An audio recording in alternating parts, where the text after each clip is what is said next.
Thank you, everybody, for coming to the Aaron Torres Podcast YouTube page. If you could do me a quick favor, see that little subscribe button at the bottom of your screen? Go ahead, click that subscribe button. Really does help our channel grow, our audience grow, and I really do appreciate it more than you know. So click that subscribe button. Appreciate your support. Now, here's the video that you came here for. This is great. Ed is a rabid listener of the show, originally from Kentucky. I believe he was maybe even in Indiana as well. He sent this to me a few weeks ago. He said, "Hey, AT, huge fan of the show. I seem to remember arguing last year that it wasn't crazy for Reed Sheppard to consider coming back to Kentucky for a sophomore year because of NIL. Considering he's basically a G League guy right now, was it a mistake? And I assume that means for him to go pro. And how damn good would he be in Mark Pope's offense?" What a question. This is a great question. Let's go ahead and dive in. And first of all, Ed, yes, by the way, full coverage, Torres on UK, Torres on UK for you Kentucky fans. Make sure you're following Torres on UK on Twitter. But for people who have maybe found me over the last couple months, so once again, Torres was out on an island when it came to this conversation and to this question. And so Reed Sheppard's blowing up last year. And all the people that love college, that love the NBA, that love the NFL, that think that college sports is dumb and it's a waste of time. Oh, you got to go pro. You should never come back. It's like, well, look at Carson Beck. Look at what Carson Beck's doing right now. He's making more money as a college player than he would as a pro. Now, Reed Sheppard was a little bit different. He was obviously going to be a top 10 pick. He ends up going number 3 overall, I believe, to the Houston Rockets. But what I said last year, and I still stand by it, and by the way, I have no ill will that he left. Make the decision that you want, that you think is best for you. All I said a year ago was I don't think it's crazy that he should consider coming back. And I know what the NBA people say. He's got a 4-year guaranteed $25 million contract sitting there. Okay, I get that. One, what I will say, he was going to make a crap ton of money playing college basketball this year, okay? First of all, the collective would have clearly taken care of him. But two, if you remember last year, Reed Sheppard's face was on everything in the state of Kentucky, okay? I mean, it was on pizza boxes. It was on a dairy farm. Pretty sure, there's a Kentucky Derby horse with his face, cut into the side of the horse, and, they cut a haircut with Reed Sheppard's face. The kid's face was everywhere. And so there's no way to know this. But and by the way, here's the other thing. Was a freshman All-American playing at Kentucky. I guarantee that's when you start to get the national deals. That's when you start to get the Beats by Dre and the things like that. There's no way to know.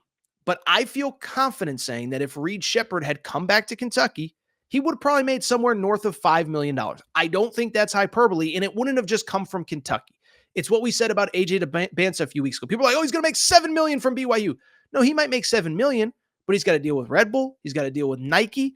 And those are the kinds of deals you can get as the face of Kentucky basketball, especially when your dad won a national championship and especially under a coach that played with your dad. And so I always thought it should be at least a consideration. It wasn't, but I thought it should have been a consideration. With that said, he did go pro, and he's having rookie struggles. And what's different about Reed is he's in the unique situation where he got drafted by a team that was really bad last year, but is actually pretty good this year. And I don't really follow the NBA. I don't it's not, whatever. I don't want to be hypocritical here, but the NBA just does not interest me very much. But the Houston Rockets are currently in second place in the Western Conference.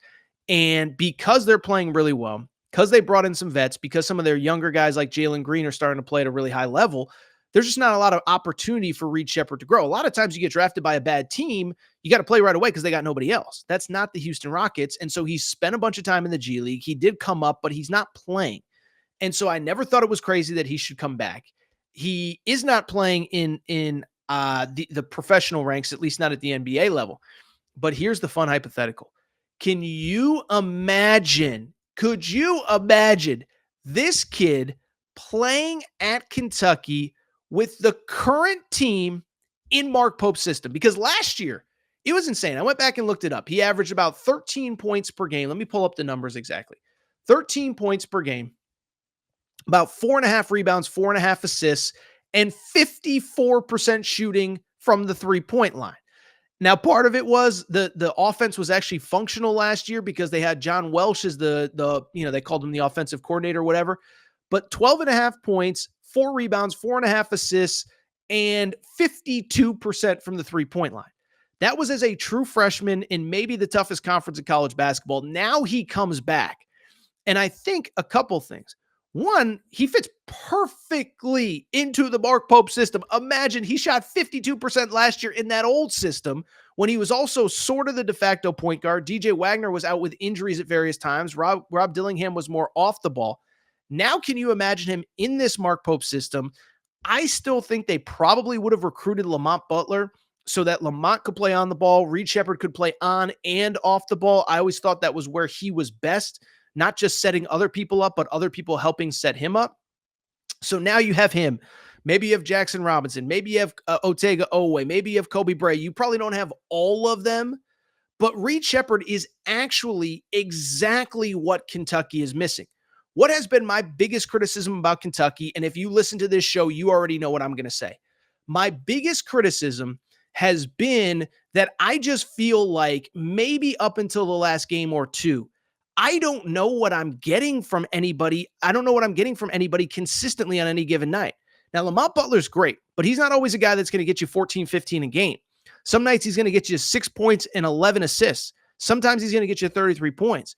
He's the only consistent to me. Otega Oweh has scored in double figures every game, but he has also had really bad shooting nights. The last loss that they had against Georgia, he scored double figures, but was 3 of 13 shooting from the field. So now you plug in a guy who averaged 13 a game as a freshman in the SEC last year.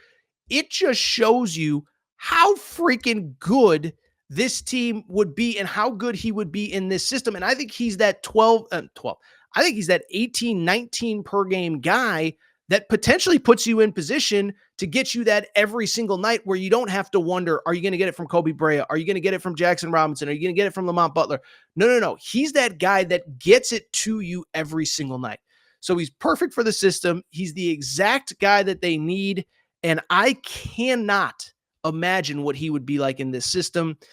Listen, we'll never know. It's one of the great what ifs in recent college basketball history.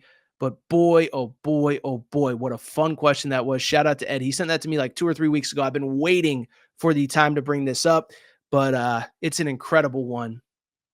It is an incredible one.